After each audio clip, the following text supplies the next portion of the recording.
เล่มที่เท่าไหร่นะเล่มที่เท่าไหร่ก่อนมันพูดแบบเดี๋ยวแม่จะไปเอาเศร้าเรื่องที่เศร้าเดี๋ยวแม่จะไปเอาหนังสือมาเอาหนังสือมาเล่มที่19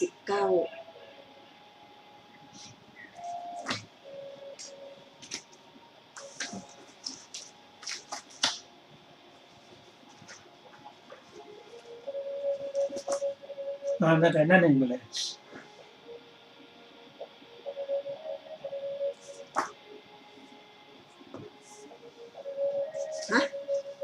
ไม่เหมือนใจเล่ม19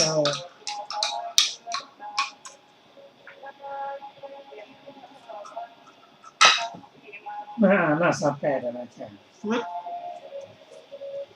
หน้า38สุดที่2ใช่เอง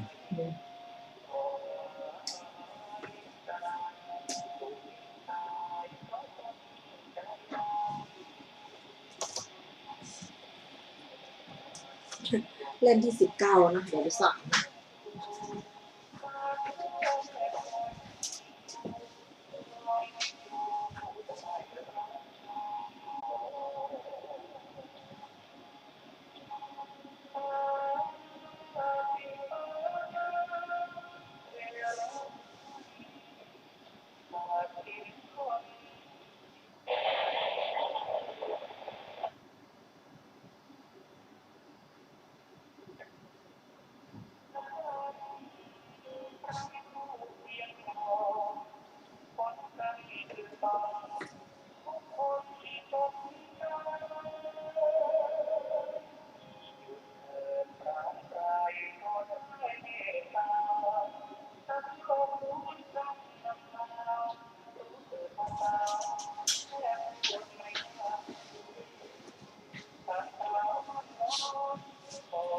หน้าประสูนี่เลยหน้าสอชี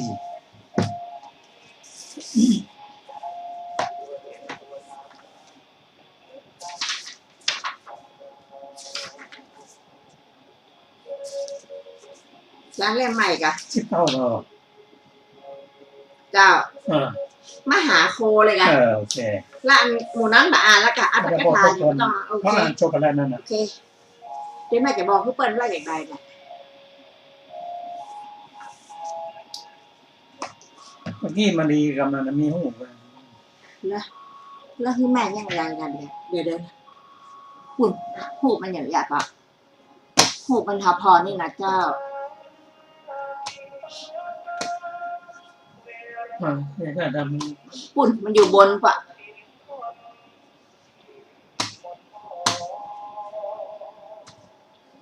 มันแบบไปอ่ะ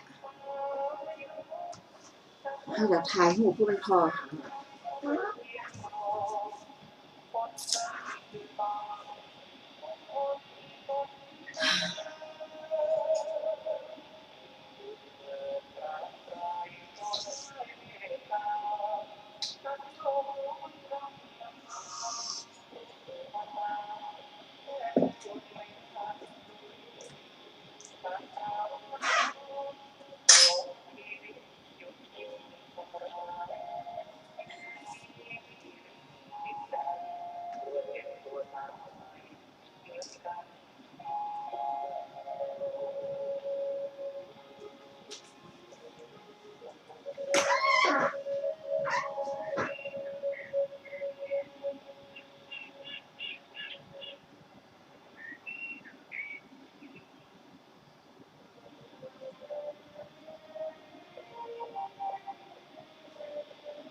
ก็คงแก้อยู่ว่าก็ว่าอย่างไรนะมันไปได้นะ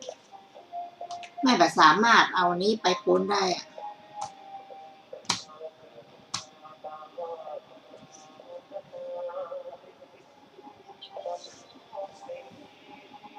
นั้นก็แยบไปแล้วนะโทรศัพท์มาแม่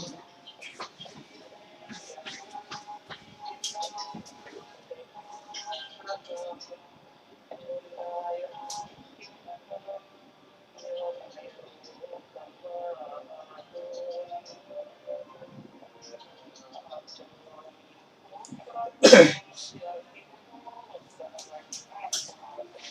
นี้ก็ไล่ตามต่อ จัดเจ้า จับได้เลยนะครับ มัน นี่ จอที่เจ้าเนี่ยมันเจ้าส่งไปในไลน์ของผู้พันอ่ะเจ้ามันปิ้นหัวเจ้ามันกลับหัว เจ้าถ่ายรูปส่งมันมีในไลน์ของผู้พันอ่ะเจ้าตะกี้เจ้าแล้วเจ้าแบบสามารถเอาไอ้เนี่ยค่ะ เมาส์ไปชี้ไอ้โปรแกรมที่เขาจะหึ่งหันรูปมันไปแบบได้อ่ะจ้ะมันปิ้นอยู่ตรงบนอ่ะ อ๋อปีนอะไร เจ้า แบบไม่บอกว่ามันปีนหรอก เจ้าบอกมาถูก เจ้าส่งเดี๋ยวนะ เจ้า ตอนนี้มันแสดงเห็นสองจอเลยนะ จอเพจมาเจ้า จอน้อยแบบมาค่ะ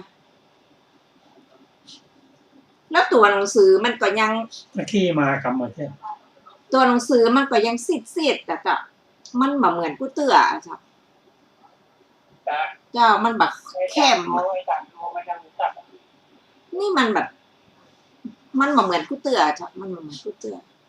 แต่ว่าถ้าปิ้นมาเจ้าก็ยังอ่านได้เหมือนวันนั้นอยู่จ้ะ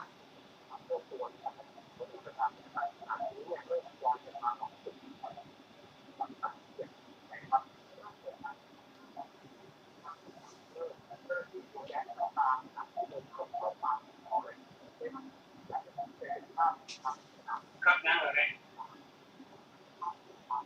ยังเจ้าตอนนี้เอียงข้างค่ะ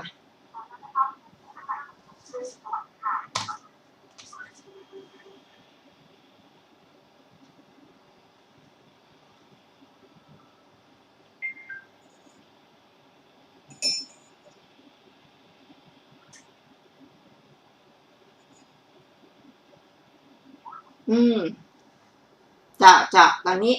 อ่ำละจ้ะ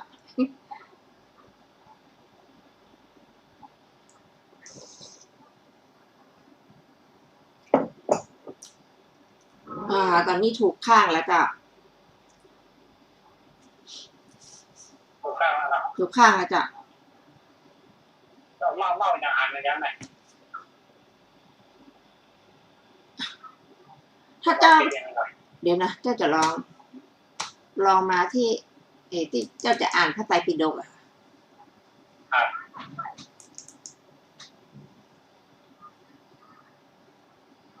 คือไม่ใช่ได้หรอก ตัวหนังสือก็เดี๋ยวเจ้าดูอ่านข้ามมาจากสมาธิตัวหนังสือก็ยังจางแล้วจ้ะตัวหนังสือแบบพลาดจ้ะมันเหมือนกูเตือนนะจ้ะ เคยอาจารย์หันแล้วที่หันทราบดี มัน ข จะ ยายในเราขยายตรงนี้ กูเตือนเจ้าอ่าน750นะจ้ะแต่ว่านี่มันอะผ้า ไม่เสร็จเลย ฮะ หันเที่ยวอาจารย์หันให้หันทราบดีนะ เจ้าแต่เนี่ยมันเหมือนกูเตือนจ้ะแต่ก็โอเคอ่ะ เดี๋ยวนี้มันจะมี อ่านได้อยู่ ขยายให้มันเต็มจอเลยเต็มจอเลย เต็มแล้วเหรอจ้ะเดี๋ยวนะอันเจ้ามาดูที่ไอ้โปรแกรมโฮปเนี่ยจ้ะมันมาตั้ง ต้องดูนี่มันต้องดูวันนี้มันต้องดูวันนี้มันต้องวันนี้เอาลบไปเลยว่ะไม่ได้เลยว่ะ จ้ะ โน้กันโน้กัน โนเนาะ ลบไปมันต้องติ๊กมา เจ้า200นี่ก็250นี่อ่านได้แต่ว่ามันเหมือนกูเตือนจ้ะ เดี๋ยวแล้วมันมีปัญหาเนี่ยวัน เจ้า ไม่แก้ที่พูด เจ้าแต่ใจได้เจ้าขอบพระคุณเจ้า นี่ออกรายการได้อยู่ครับจะได้โตหนักเนาะ เจ้า ต้องไปทำที่พูดมัน เจ้าขอบคุณเจ้า จากรายการได้เลยได้ เจ้าทำได้เลยเจ้าเดี๋ยวรอเพลงกันนะ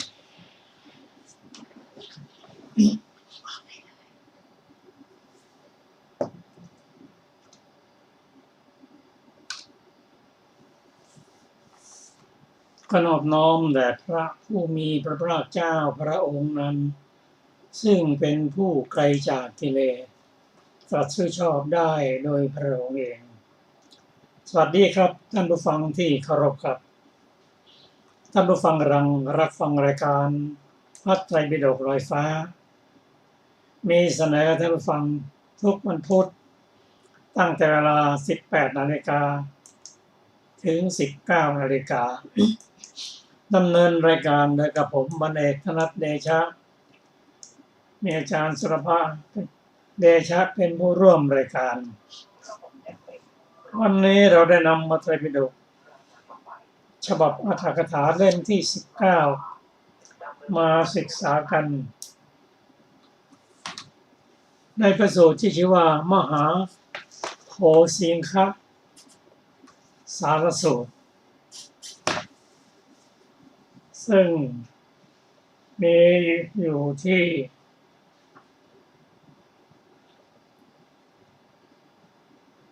หน้า 24 ก่อนที่เราจะมาศึกษาพระสูตรที่ชื่อมหาโพสิงคะสารสูตรนั้นเราจะมาทบทวนถึงพระสูตรที่เราได้ศึกษากันเมื่อวันพุธก่อนที่ชื่อว่าจุลโพสิงคะสารสูตรซึ่งพระสูตรนี้พระผู้มีพระเจ้าได้เสด็จไปพระองค์โดยพระองค์เองไม่มีผู้ใดตามเสด็จไปด้วยเพื่อเข้าไปยังที่อยู่ของท่านอนุรุทธะท่านพนันทิยะและท่านมัคคิเวละซึ่งทั้งสามรูปนี้อยู่ในป่าโพสิงคะสารวันเมื่อเข้าไปแล้วพระองค์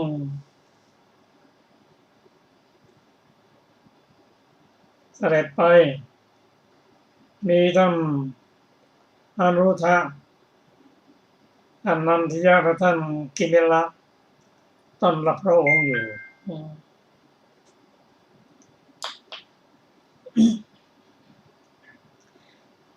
เมื่อพระองค์ได้ไปถึงที่อยู่ของท่านทั้งสามแล้วก็ท่านอนุรุทธะได้ตักกล่าวและต้อนรับพระพุทธภาคเจ้าองค์หนึ่งรับบาตรและจีวรองค์หนึ่งกับปูอาสนะองค์หนึ่งก็ตั้งน้ำล้างพระบาทไว้องค์เสด็จไปที่นั่นเพื่อที่จะ สรรเสริญคุณของท่านทั้งสามพระองค์เริ่มต้นตรัสถามถึงท่านพระพุทธว่าทั้งสามท่านนั้นพออดทนได้หรือพอจะยังชีวิตให้เป็นได้หรือลาบิณฑบาตลำบากหรือเปล่าซึ่งท่านอนุรุทธะท่านนันทิยะและท่านกิเมละได้กราบทูลว่าอดทนได้พอยังชีวิตให้เป็นไปได้ไม่ลำบากได้บิณฑบาตตรัสถามถึงความพร้อมเพรียง ความชื่นบานต่อกันไม่วิวาทกันยังเป็นเหมือนน้ำนมกับน้ำดูแลซึ่งกันและกันด้วยจักษุความเป็นที่รักอยู่หรือซึ่งท่านอนุรุทธะท่านนันทิยะและท่านกิเมละได้กราบทูลว่าเราทั้งสาม รูปนี้อยู่ด้วยกันอย่างพร้อมเพรียงไม่วิวาทกันยังเป็นเหมือนน้ำนมกับน้ำแลดูซึ่งกันและกันด้วยจักษุอันเป็นที่รักอยู่พระองค์ตรัสถามก็พวกเธอเป็นอย่างนั้นเพราะเหตุอย่างไรกราบทูลว่าเป็นลาภของเราแน่นอนที่ได้อยู่ร่วมกัน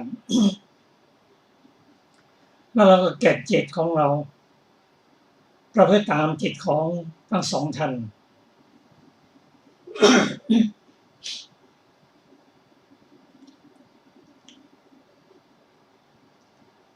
ช่วยเหลือเกื้อกูลกันอยู่ด้วยกันเมื่อเคยทะเลาะกันและที่สำคัญก็คือแต่ละรูปนั้นตั้งกายกรรมประกอบด้วยเมตตาตั้งวจีกรรมประกอบด้วยเมตตาตั้งมโนกรรมประกอบด้วยเมตตาและเราก็เก็บจิตของเราปฏิบัติตามจิตของผู้อื่น แล้วมาถึงตอนนี้เราก็เห็นว่าการที่ท่านอนุรุทธะท่านนันทิยะและท่านกิริละ ฮัลโหล ท่านอยู่ด้วยกันอย่าง ฮัลโหล เจ้า ครับ เจ้า มีความสงบสุข สายกล้องเว็บแคมออกเลยเสียบไมค์ก่อนเพราะว่าไมค์มันมาอ่านไมค์ก่อน เอาจอดเดี๋ยวเจ้าจะเอาไปดูนะ สายที่รู้สึกกล้องไหนกล้องเว็บแคมไหนเดี๋ยวเดี๋ยวผมไปใหม่เนี่ย เจ้าครับ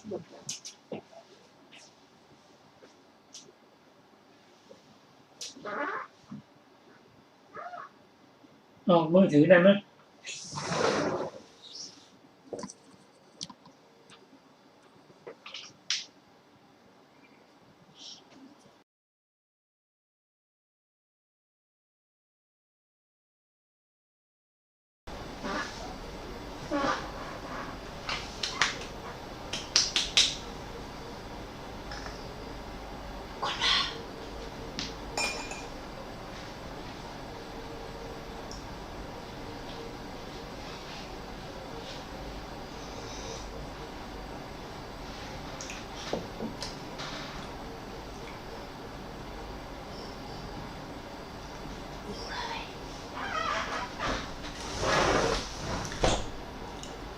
ท่านผู้ฟังที่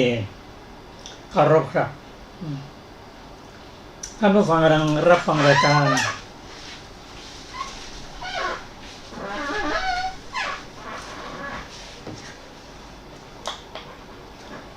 เอามือถือเดี๋ยวก็ออกมือถือ ท่านบอกท่าน เริ่มต้นใหม่หรือยังไง รอก่อน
ขนอบน้อมแด่พระผู้มีพระภาคเจ้าพระองค์นั้นซึ่งเป็นผู้ไกลจากกิเลสตรัสรู้ชอบได้โดยพระองค์เอง สวัสดีครับท่านผู้ฟังที่เคารพครับท่านผู้ฟังกำลังรับฟังรายการพระไตรปิฎกลอยฟ้ามีเสนอให้ท่านผู้ฟังทุกวันพุธตั้งแต่เวลา 18 นาฬิกาถึง 19 นาฬิกาวันนี้เราจะมาศึกษากันในพระสูตรที่ชื่อว่ามหาโคสิงคสารสูตรซึ่งมีอยู่ในพระไตรปิฎกฉบับมมร.เล่มที่ 19ก่อนจะถึงพระสูตรนั้นเราจะมาทบทวนถึงพระสูตรที่เราได้ศึกษากันไปเมื่อวันพุธก่อนพระสูตรที่เราศึกษาเมื่อวันพุธก่อนนั้นมีเนื้อหาสาระที่น่าสนใจดังนี้คือพระพุทธเจ้าของเราเสด็จไปเยี่ยมท่านพระอนุรุทธะท่านนันทิยะท่านพระกิมิระซึ่งทั้งสามท่านนี้อยู่ ที่ป่าโคสิงคสารวัน โดยพระประสงค์ที่จะไปถามถึงทุกข์สุขและความเป็นไปได้เพื่อจะได้สรรเสริญภิกษุทั้งสามรูปนั้นพระองค์เสด็จไปพระองค์เดียวเมื่อถึงไปแล้วภิกษุทั้งสามรูปมีพระอนุรุตเป็นต้นในถวายการต้อนรับรูปหนึ่งรับบาตรและจีวรรูปหนึ่ง จัดอาสนะรูปหนึ่งก็จัดน้ำล้างพระบาท พระองค์ตรัสถามถึง ความผาสุกว่าพอยังอัตภาพได้หรือเปล่าบิณฑบาตเพียงพอหรือเปล่าทั้งสามท่านกราบทูลว่าไม่เดือดร้อนเรื่องที่อยู่เรื่องบิณฑบาตเมื่ออื่นจะถามถึงการอยู่ร่วมกันเป็นอย่างไรบ้างไม่ทะเลาะกันไม่วิวาทกันยังมองหน้ากันด้วยสายตาเป็นที่รักอยู่หรือเปล่ากราบทูลว่าเป็นอย่างนั้นพระเจ้าค่ะตรัสถามว่าเธอทำอย่างไรเหตุอย่างไรถึงทำอย่างนั้นได้กราบทูลว่าข้าพระองค์ทั้งสามเห็นว่าเป็นลาภของเราทั้งสามแล้วที่จะอยู่ร่วมกันเราก็เก็บจิตของตนไว้ปฏิบัติตามจิตของผู้อื่นเขาและนอกจากนั้นเราทั้งสามก็ตั้งจิตขอไปตั้งกายกายกรรมและเมตตาตั้งวจีกรรมและเมตตาและมโนกรรมและเมตตาอยู่ด้วยกันอย่างมีความสุข ในพระองค์ตรัสว่าดีละและเรื่องเกี่ยวกับการปฏิบัติเพื่อได้วิหารธรรม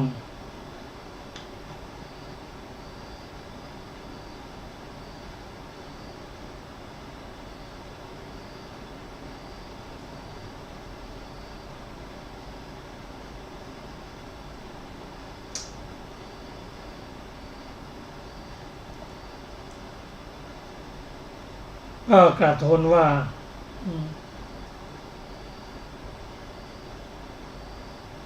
เมื่อพระองค์ตรัสถามถึงว่าความเป็นพระอริยะอันยิ่งกว่าธรรมของมนุษย์ซึ่งเป็นเครื่องอยู่สำราญพวกเธอได้เข้าถึงแล้วหรือกราบทูลว่าได้เข้าถึงแล้วได้ปฏิบัติ ตั้งแต่ปฐมฌานทุติยฌานตติยฌานและจตุตฌานนอกจากนั้นยังมีอีกกราบทูลว่าได้ปฏิบัติไปตามลำดับของอรูปคือปฏิบัติจนได้อากาสานัญจาวิญญาณัญจายตนะอากินจัญญายตนะและเนวสัญญานาสัญญาและไม่อยู่เจือนั้นเข้าไปถึงสัญญาเวทยิตานิโรธซึ่งเป็นที่พักที่ข้าพระองค์เห็นว่าสูงสุดสงบแล้วพระองค์ตรัสว่าอย่างนั้นอย่างนั้น นี่เราจะมาวิเคราะห์กันที่ภิกษุทั้ง3รูปนั้นท่านอยู่ด้วยกันอย่างสุขสำราญ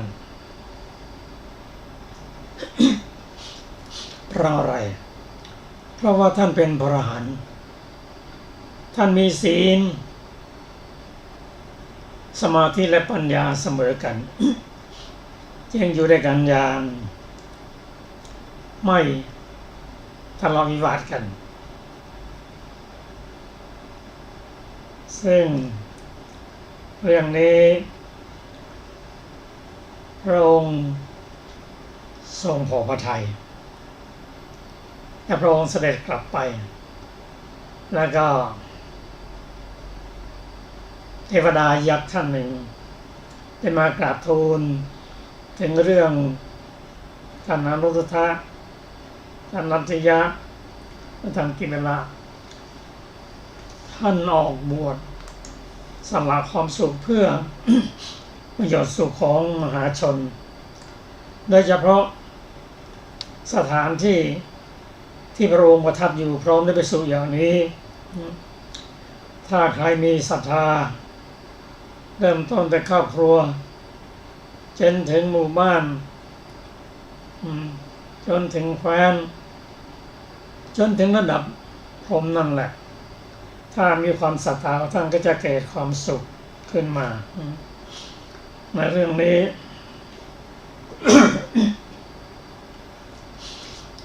ถ้าเรามาวิเคราะห์ดูว่า ที่พระองค์ตรัสว่า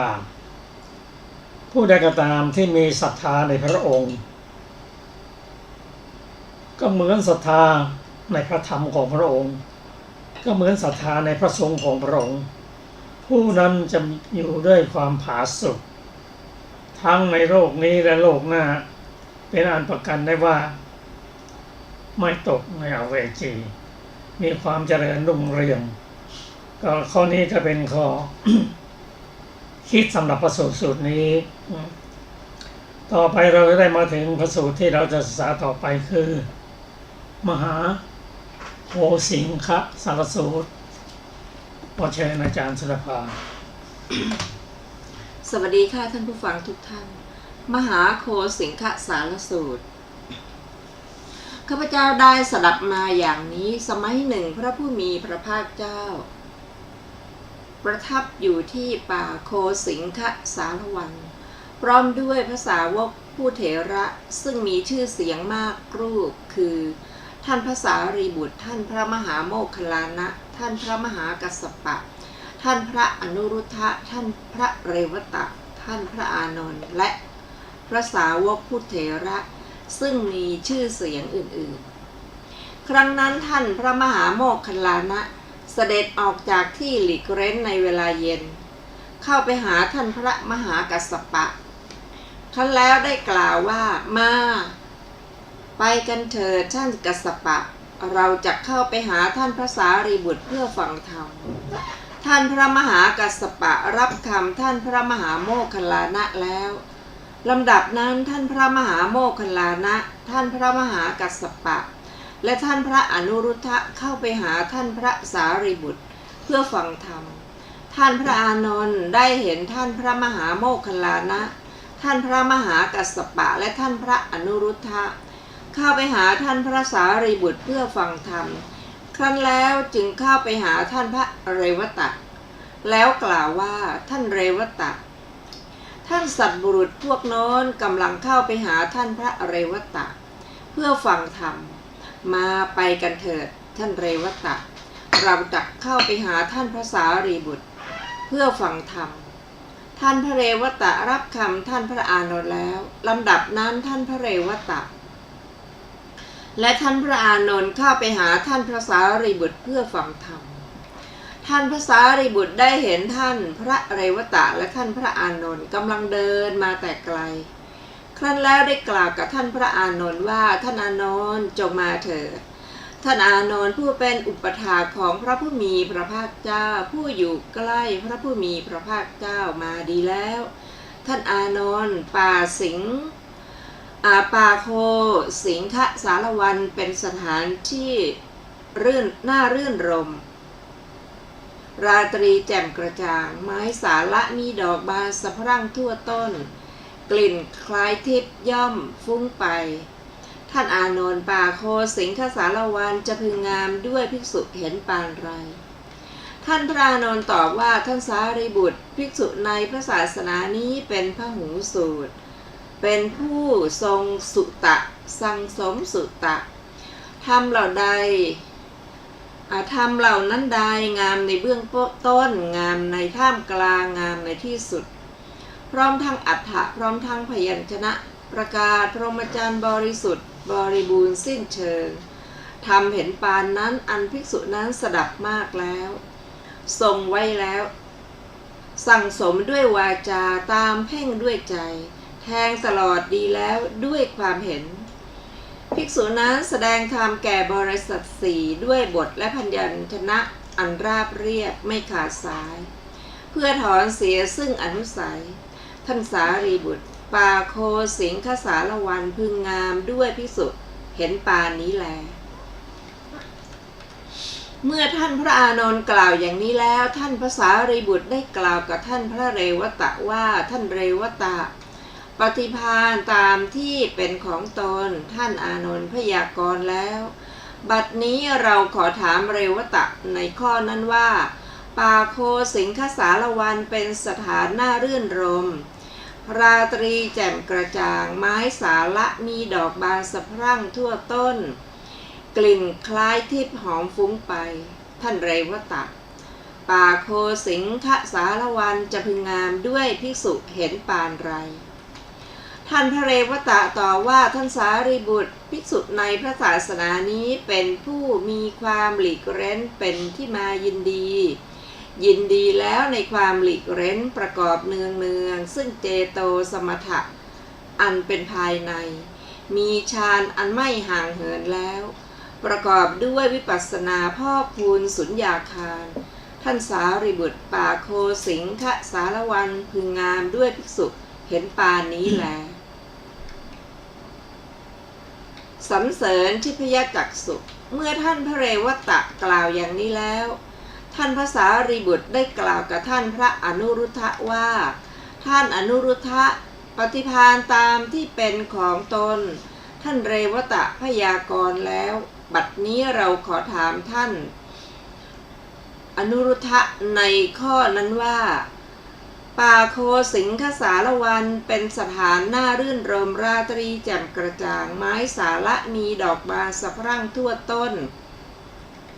กลิ่นคล้ายทิพย์หอมฟุ้งไปท่านอนุรุทธะป่าโคสิงคสารวันจะพึงงามด้วยภิกษุเห็นปานไรท่านอนุรุทธะตอบว่าท่านสารีบุตรภิกษุในศาสนานี้ย่อมตรวจดูโลกพันหนึ่งด้วยทิพยจักษุอันบริสุทธิ์ล่วงจักษุของมนุษย์เปรียบเหมือนบุรุษผู้มีจักษุขึ้นปราสาทอันงดงามชั้นบนพึงแลดูมณฑลแห่งกรุงตั้งพันได้ฉันใดภิกษุก็ฉะนั้นเหมือนกันย่อมตรวจดูโลกพันหนึ่งด้วยทิพยจักษุอันบริสุทธิ์ล่วงจักษุของมนุษย์ท่านสารีบุตรป่าโคสิงคสารวันพึงงามด้วยภิกษุเห็นปานนี้แล เมื่อท่านพระอนุรุทธะกล่าวอย่างนี้แล้วท่านพระสารีบุตรได้กล่าวกับท่านพระมหากัสสปะว่า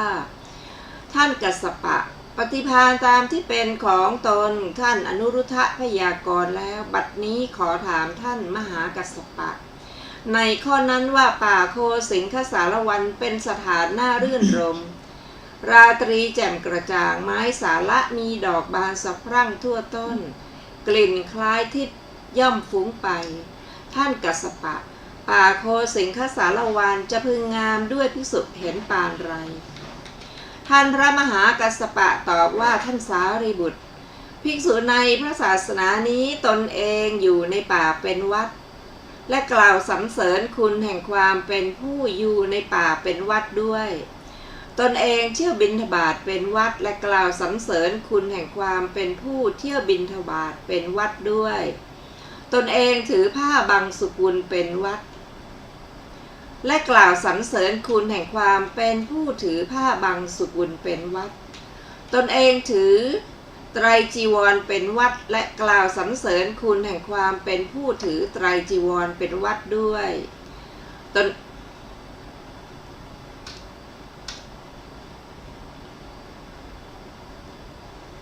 นเองเป็นผู้มีความปรารถนาน้อยและกล่าวสรรเสริญคุณแห่งความเป็นผู้มีความปรารถนาน้อยด้วยตนเองเป็นผู้สันโดษและกล่าวสรรเสริญคุณแห่งสันโดษด้วยตนเองเป็นผู้สงัดและกล่าวสรรเสริญคุณแห่งความสงัดด้วยตนเองเป็นผู้ไม่คลุกคลีและกล่าวสรรเสริญคุณแห่งความไม่คลุกคลีด้วยตนเองเป็นผู้ปรารภความเพียรและกล่าวสรรเสริญคุณแห่งการปรารภความเพียรด้วยตนเองเป็นผู้ถึงพร้อมด้วยศีลและกล่าวสรรเสริญคุณแห่งความถึงพร้อมด้วยศีลด้วยตนเองเป็นผู้ถึงพร้อมด้วยสมาธิและกล่าวสรรเสริญคุณแห่งความถึงพร้อมด้วยสมาธิด้วยตนเองเป็นผู้ถึงพร้อมด้วยปัญญาและกล่าวสรรเสริญคุณแห่งความถึงพร้อมด้วยปัญญาด้วยตนเองเป็นผู้ถึงพร้อมด้วยวิมุตติและกล่าวสรรเสริญคุณแห่งความถึงพร้อมด้วยวิมุตติ ถึงพร้อมวิมุตติด้วยตนเองเป็นผู้พร้อมด้วยวิมุตติญาณทัศนะและกล่าวสรรเสริญคุณแห่งความถึงพร้อมด้วยวิมุตติญาณทัศนะด้วยท่านสารีบุตรป่าโคสิงคสารวันพึงงามด้วยภิกษุเห็นปานนี้แลเมื่อท่านพระมหากัสสปะกล่าวอย่างนี้แล้วท่านพระสารีบุตรได้กล่าวกับท่านพระมหาโมคคัลลานะว่าท่านโมคคัลลานะปฏิภาณตามที่เป็นของตนท่านมหากัสสปะพยากรณ์แล้วบัดนี้เราจะขอถามท่านมหาโมคคัลลานะในข้อนั้นว่าป่าโคสิงคสารวันเป็นสถานน่ารื่นรมราตรีแจ่มกระจ่างมีไม้สาระมีดอกบานสะพรั่งทั้งต้นกลิ่นคล้ายทิพย์หอมฟุ้งไปท่านโมคคัลลานะป่าโคสิงคสารวันจะพึงงามด้วยภิกษุเช่นไรท่านพระมหาโมคคัลลานะตอบว่าท่านสารีบุตรภิกษุสองรูปในพระศาสนานี้กล่าวอภิธรรมกถาเธอทั้งสองนั้นถามกันและการถามปัญหากันแล้วย่อมแก้กันเองไม่หยุดพักด้วยและธรรมกถาของเธอทั้งสองนั้นย่อมเป็นไปด้วยท่านสารีบุตรป่าโคสิงคสารวันพึงงามด้วยภิกษุเห็นปานนี้แลสรรเสริญสมาบัติลำดับนั้นพระมหาโมคคัลลานะได้กล่าวกับท่านพระสารีบุตรว่าท่านสารีบุตรปฏิภาณตามที่เป็นของตนอันเราทั้งหมดพยากรณ์แล้วบัดนี้เราจะขอถามท่านสารีบุตรในข้อนั้นว่าป่าโคสิงคสารวันเป็นสถานน่ารื่นรมราตรีแจ่มกระจ่างไม้สาระมีดอกบานสะพรั่งทั่วต้นกลิ่นคล้ายทิพย์ย่อมฟุ้งไปท่านสารีบุตรป่าโคสิงคสารวันจะพึงงามด้วยภิกษุเห็นปานไรท่านพระสารีบุตรตอบว่าท่านโมคคัลลานะภิกษุในพระศาสนานี้ยังจิตให้เป็นไปในอำนาจและไม่เป็นไปตามอำนาจของจิตเธอหวังจะอยู่ด้วยวิหารสมาบัติใดในเวลาเช้าก็อยู่ด้วยวิหารสมาบัตินั้นได้ในเวลาเช้าหวังจะอยู่ด้วยวิหารสมาบัติใดในเวลาเที่ยง ก็อยู่ด้วยวิหารสมาบัตินั้นได้ในเวลาเที่ยงหวังจะด้วยวิหารสมาบัติใดในเวลาเย็นก็อยู่ด้วยวิหารสมาบัตินั้นได้ในเวลาเย็นเปรียบเหมือนหีบผ้าของพระราชาหรือราชอัมมาตย์ซึ่งเต็มด้วยผ้าที่ย้อมแล้วเป็นสีต่างๆพระราชาหรือราชมหาอมาตย์นั้นหวังจะห่มคู่ผ้าชนิดใดในเวลาเช้าก็ห่มคู่ผ้าชนิดนั้นได้ในเวลาเช้าหวังจะห่มคู่ผ้าชนิดใดในเวลาเที่ยง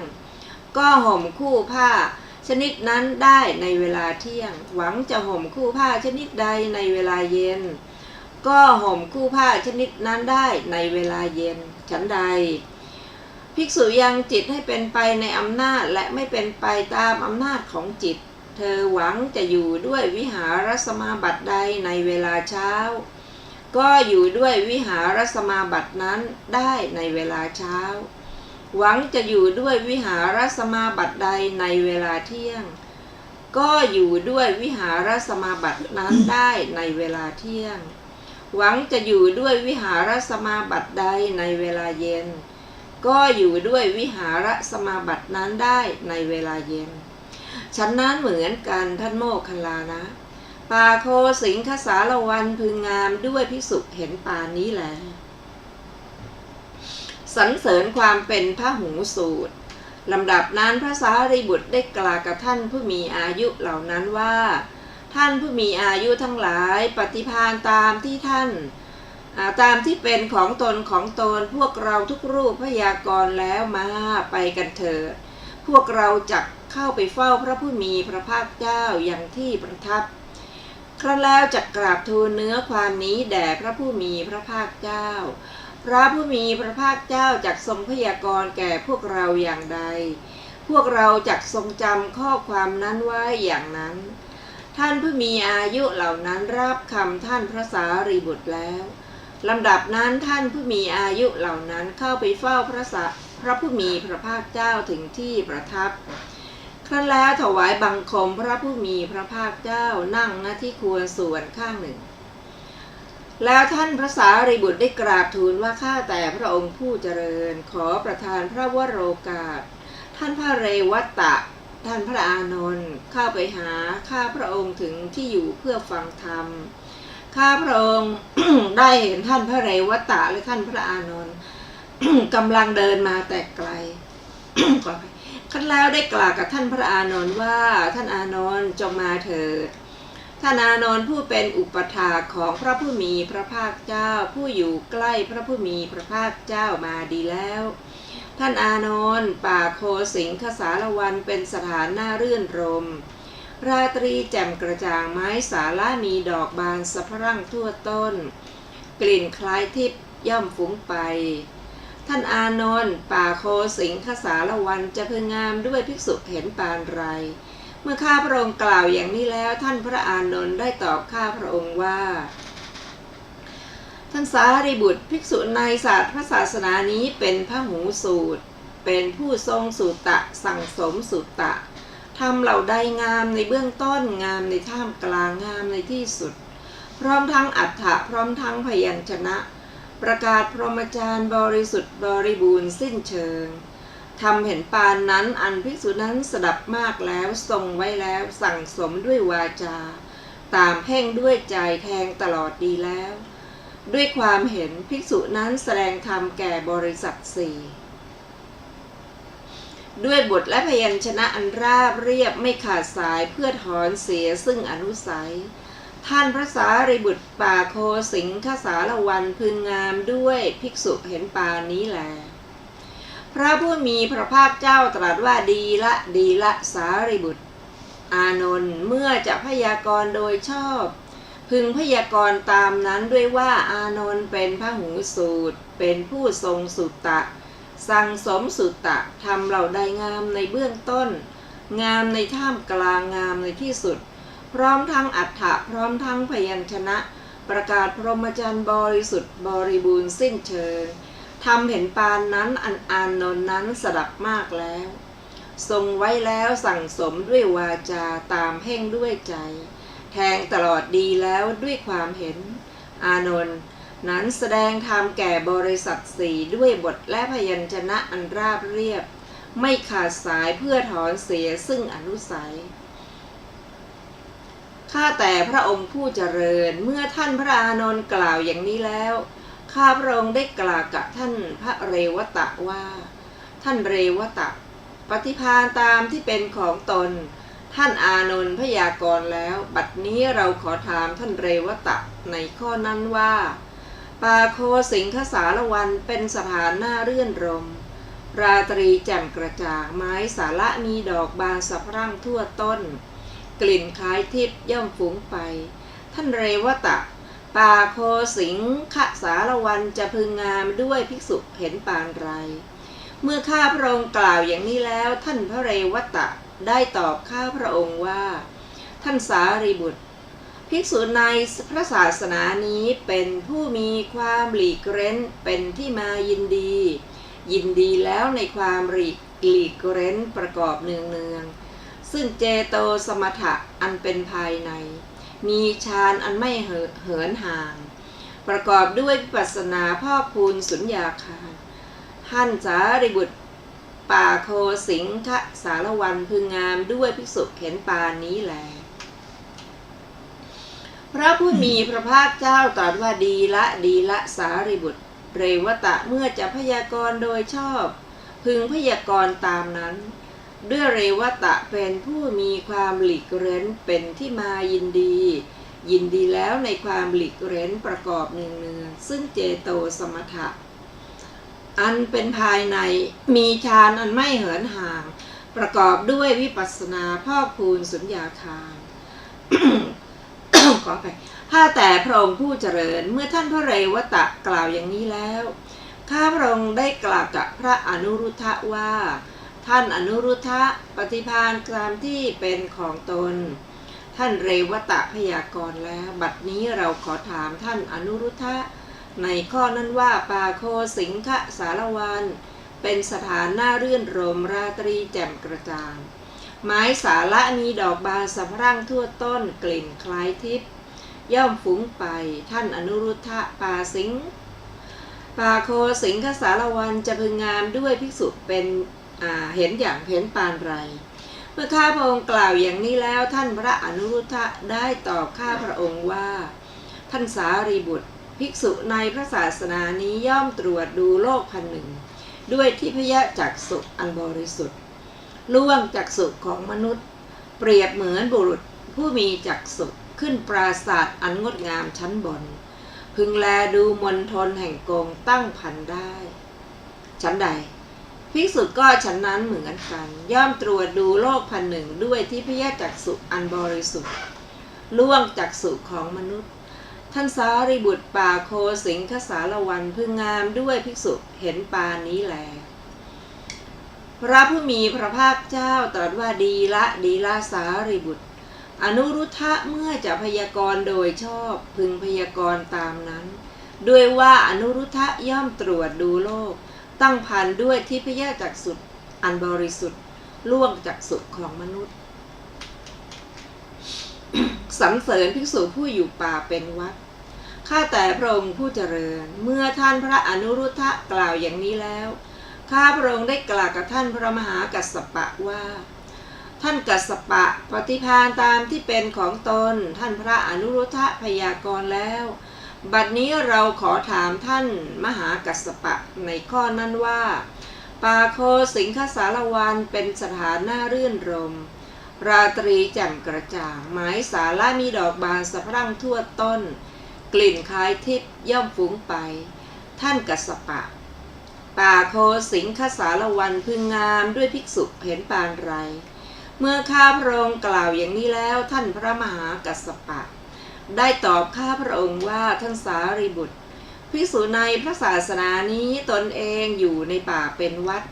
และกล่าวสรรเสริญคุณแห่งความเป็นผู้เที่ยวบิณฑบาตเป็นวัดด้วยตนเองถือผ้าบังสุกุลเป็นวัดและกล่าวสรรเสริญคุณแห่งความเป็นผู้ถือผ้าบังสุกุลเป็นวัดด้วยตนเองเป็นผู้ถือไตรจีวรเป็นวัดและกล่าวสรรเสริญคุณแห่งความเป็นผู้ ถือไตรจีวรเป็นวัดด้วยตนเองเป็นผู้มีความปรารถนาน้อยและกล่าวสรรเสริญคุณแห่งความเป็นผู้มีความปรารถนาน้อยด้วยตนเองเป็นผู้สันโดษ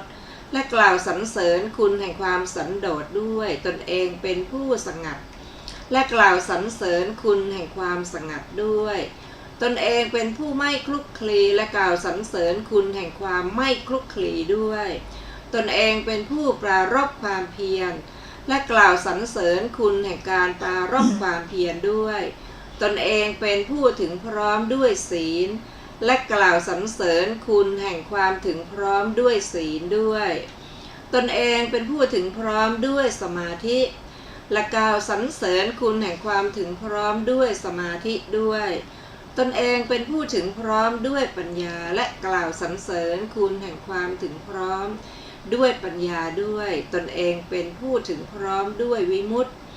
และกล่าวสรรเสริญคุณแห่งความถึงพร้อมด้วยวิมุตติด้วยตนเองเป็นผู้ถึงพร้อมด้วยวิมุตติญาณทัศนะและกล่าวสรรเสริญ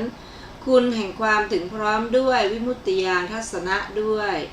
ท่านสารีบุตรป่าโคสิงคสารวันพึงงามด้วยภิกษุเห็นปานนี้แลพระผู้มีพระภาคเจ้าตรัสว่าดีละสารีบุตร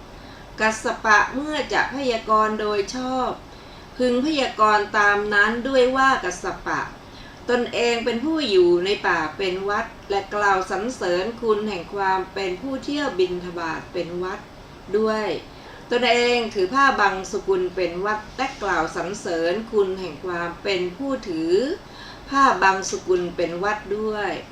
ตนเองถือไตรจีวรเป็นวัดและกล่าวสรรเสริญคุณแห่งความเป็นผู้ถือไตรจีวรเป็นวัดด้วยตนเองเป็นผู้มีความปรารถนาน้อยและกล่าวสรรเสริญคุณแห่งความ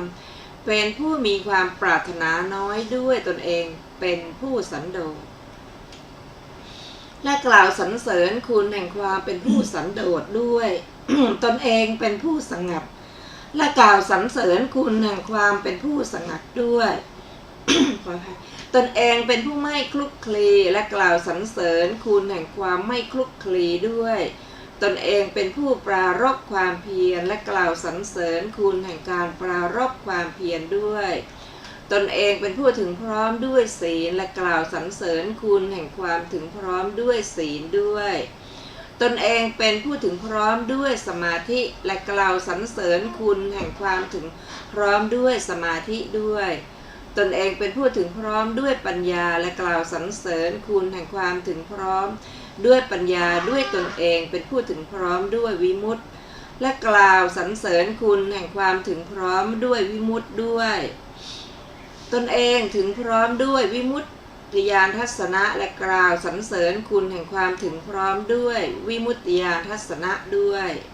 ข้าแต่พระองค์ผู้เจริญเมื่อท่านพระมหากัสสปะกล่าวอย่างนี้แล้วข้าพระองค์ได้กล่าวกับท่านพระโมคคัลลานะว่าดูก่อนท่านโมคคัลลานะปฏิภาณตามที่เป็นของตนท่านพระมหากัสสปะพยากรณ์แล้วบัดนี้เราจะขอถามท่านมหาโมคคัลลานะในข้อนั้นว่าป่าโคสิงคสารวันเป็นสถานน่ารื่นรมราตรีแจ่มกระจ่างไม้สาระมีดอกบานสะพรั่งทั่วต้นกลิ่นคล้ายทิพย์ย่อมฟุ้งไปดูก่อนท่านมหาโมคคัลลานะป่าโคสิงคสารวันจะพึงงามด้วยภิกษุเห็นปานไรเมื่อข้าพระองค์กล่าวอย่างนี้แล้วท่านพระมหาโมคคัลลานะได้ตอบข้าพระองค์ว่าดูก่อนท่านสารีบุตรภิกษุสองรูปในพระศาสนานี้กล่าวอภิธรรมกถาเธอทั้งสองนั้นถามกันและกันถามปัญหากันแล้วย่อมแก้กันเองไม่หยุดพักด้วยและธรรมกถาของเธอทั้งสองนั้นย่อมเป็นไปด้วยดูก่อนท่านสารีบุตรป่าโคสิงคสารวันพึงงามด้วยภิกษุเห็นปานนี้แลพระผู้มีพระภาคเจ้าตรัสว่าดีละสารีบุตรโมคคัลลานะเมื่อจะพยากรณ์โดยชอบพึงพยากรณ์ตามนั้นด้วยว่าโมคคัลลานะเป็นธรรมกถึก